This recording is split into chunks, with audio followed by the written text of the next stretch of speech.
नमस्कार दोस्तों, आप सब कैसे हो? आशा करता हूँ कि आप सब अच्छे होंगे और अपने आने वाले बोर्ड एग्जाम की तैयारी में जुटे होंगे। तो चलिए उसी तैयारी को मजबूत करने के लिए हम 30 ऑब्जेक्टिव क्वेश्चन लेके आए हैं जो आपके एग्जाम में आने की 100% संभावना है कि इसी में से आएगा। तो चलिए देखते हैं 30 वीवीआई ऑब्जेक्टिव क्वेश्चन।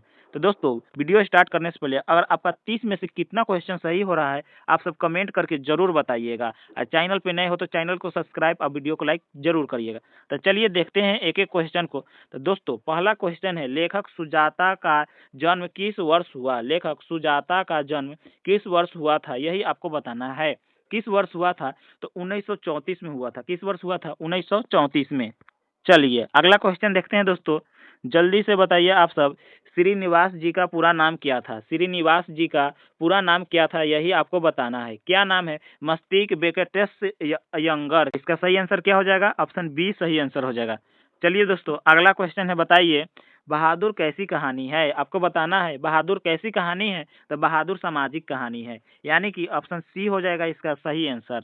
चलिए अगला क्वेश्चन है दोस्तों, बताइए बहादुर को सुअर का बच्चा किसने कहा? बहादुर को सुअर का बच्चा किसने कहा था? तो निर्मला ने कहा था। किसने कहा था? निर्मला ने कहा था। और निर्मला किसकी पत्नी है? तो लेखक की पत्नी है। चलिए अगला क्वेश्चन है, चलिए बताइए दोस्तों, साहित्य मनुष्य के संपूर्ण जीवन से संबंध है, यह पंक्ति किस पाठ से उत्कृष्ट है, यही आपको बताना है।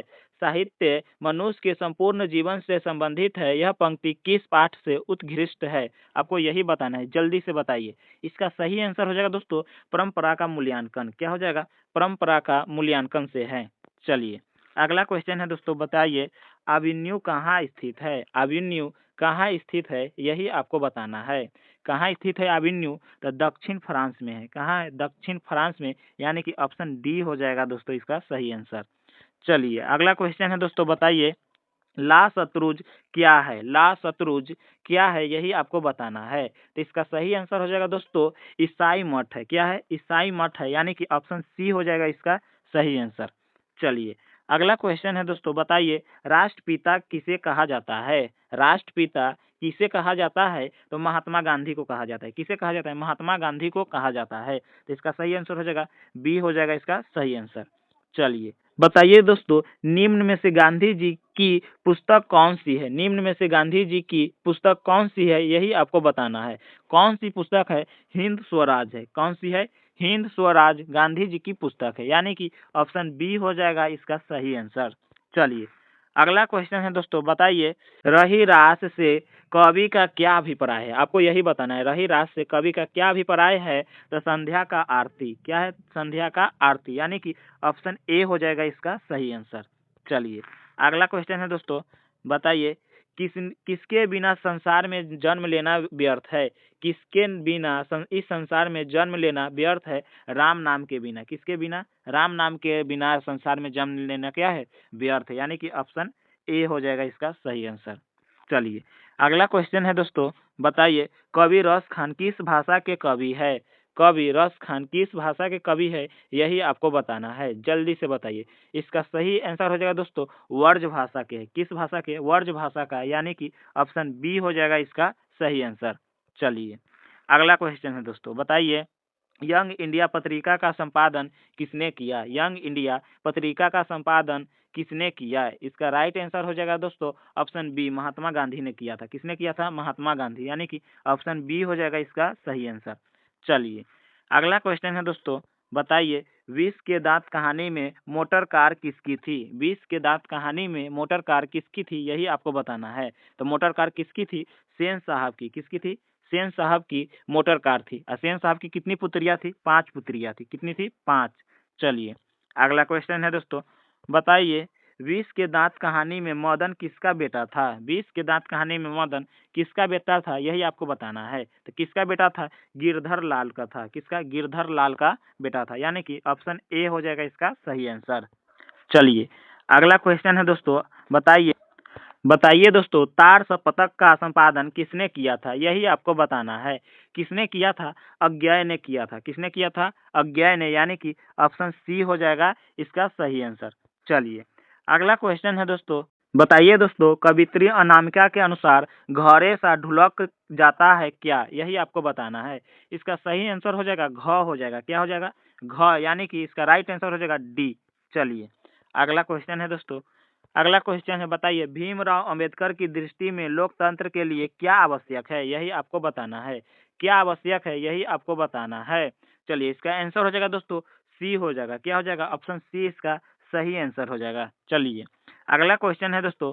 बताइए दोस्तों, दैवत विज्ञान का क्या अर्थ है, यही आपको बताना है। दैवत विज्ञान का क्या अर्थ है, जल्दी से बताइए। इसका सही आंसर हो जाएगा दोस्तों ऑप्शन सी हो जाएगा, देव विज्ञान है। क्या है? देव विज्ञान, यानी कि ऑप्शन सी हो जाएगा इसका सही आंसर। चलिए अगला क्वेश्चन है दोस्तों।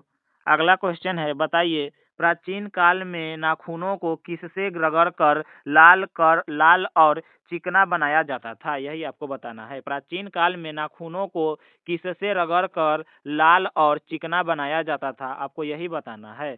इसका राइट आंसर हो जाएगा दोस्तों मोम और अलता से। क्या हो जाएगा? मोम और अलता से। इसका आंसर हो जाएगा ए, सही आंसर हो जाएगा। चलिए अगला क्वेश्चन है दोस्तों। बताइए दारिश क्या है। दारिश क्या है, यही आपको बताना है। तो दारिश क्या है? प्राचीन कालीन सोने का सिक्का है। क्या है? प्राचीन कालीन सोने का सिक्का है। चलिए अगला क्वेश्चन है दोस्तों। बताइए काशी को किस नागरी के रूप में जाना जाता है। काशी को किस नगरी के रूप में जाना जाता है, यही आपको बताना है। तो किस नगरी के रूप में जाना जाता है? देवनगरी। क्या हो जाएगा? देवनगरी, यानी कि ऑप्शन बी हो जाएगा इसका सही आंसर। चलिए अगला क्वेश्चन है दोस्तों। बताइए बहादुर माँ के घरे रखे रुपए में से कितने रुपए निकाल कर भागा था। बहादुर माँ के रखे रुपयों में से कितने रुपए लेके भागा था? तो 2 रुपए लेके भागा था। कितने रुपए लेके भागा गया था? तो 2 रुपए लेके भाग गया था। और पूछेगा बहादुर के ऊपर चोरी का अंजाम कितने रुपए का लगाया गया था? तो 11 रुपए का लगाया गया था। किसने लगाया था? तो लेखक का रिश्तेदार ने लगाया था। इसका सही आंसर क्या हो जाएगा? ऑप्शन बी, सॉरी ए हो जाएगा सही आंसर। चलिए अगला क्वेश्चन है दोस्तों। बताइए तीसरा साक्ष्य पुस्तक किसके द्वारा लिखी गई है। तीसरा साक्ष्य पुस्तक किसके द्वारा लिखी गई है, यही आपको बताना है। किसके द्वारा लिखा गया है? अशोक वाजपेयी के द्वारा लिखा गया है। किसके द्वारा? अशोक वाजपेयी, यानी कि ऑप्शन ए हो जाएगा सही आंसर। चलिए अगला क्वेश्चन है दोस्तों। बताइए राष्ट्रकूट शासक कहाँ के रहने वाले थे। राष्ट्रकूट शासक कहाँ के रहने वाले थे, जल्दी से बताइए। इसका सही आंसर हो जाएगा दोस्तों कर्नाटक के। कहाँ के रहने वाले थे? कर्नाटक के रहने वाले थे, यानी कि ऑप्शन बी हो जाएगा इसका सही आंसर। चलिए अगला क्वेश्चन है दोस्तों। बताइए मानव का रचा हुआ सूरज मानव को भाप बनाकर सोख गया, यह पंक्ति किस कविता की है, आपको यही बताना है। तो ये हिरोशिमा की है। कहाँ के है? हिरोशिमा की है, यानी कि ऑप्शन सी हो जाएगा इसका सही आंसर। चलिए अगला क्वेश्चन है दोस्तों। बताइए कवि रस खान द्वारा कृष्ण भक्ति संबंधित रचनाएं किसमें प्राप्त होती है। कवि रस खान द्वारा कृष्ण भक्ति संबंधित रचनाएं किसमें प्राप्त होती है? तो प्रेम वाटिका में होती है। किसमें? प्रेम वाटिका, यानी कि ऑप्शन ए हो जाएगा सही आंसर। चलिए अगला क्वेश्चन है दोस्तों। बताइए बेटे के आंसू कब आते हैं। बेटे के आंसू कब आते हैं, यही आपको बताना है। तो कब आते हैं? विफलता पर। क्या आते हैं? विफलता पर बेटे के आंसू आ जाता है, यानी कि ऑप्शन सी हो जाएगा इसका सही आंसर। चलिए लास्ट क्वेश्चन है दोस्तों। कवि धर्मवीर भारतीय द्वारा भाषांतरित कविता कौन सी है, यही आपको बताना है। कौन सी है? मेरे बिना तुम प्रभु है। कौन सी? मेरे बिना तुम प्रभु, यानी कि ऑप्शन ए हो जाएगा इसका सही आंसर। तो चलिए आपका 30 ऑब्जेक्टिव क्वेश्चन कंप्लीट हुआ और आप सब कमेंट करके बताइए कि आपका 30 में से कितना ऑब्जेक्टिव क्वेश्चन सही हुआ। ये सब आपके बोर्ड एग्जाम में आने की 100% गारंटी है कि इसी टाइप के क्वेश्चन आएंगे और यही सब रहेगा। तो चलिए मिलते हैं अगले नए वीडियो के साथ, तब तक के लिए जय हिंद जय भारत।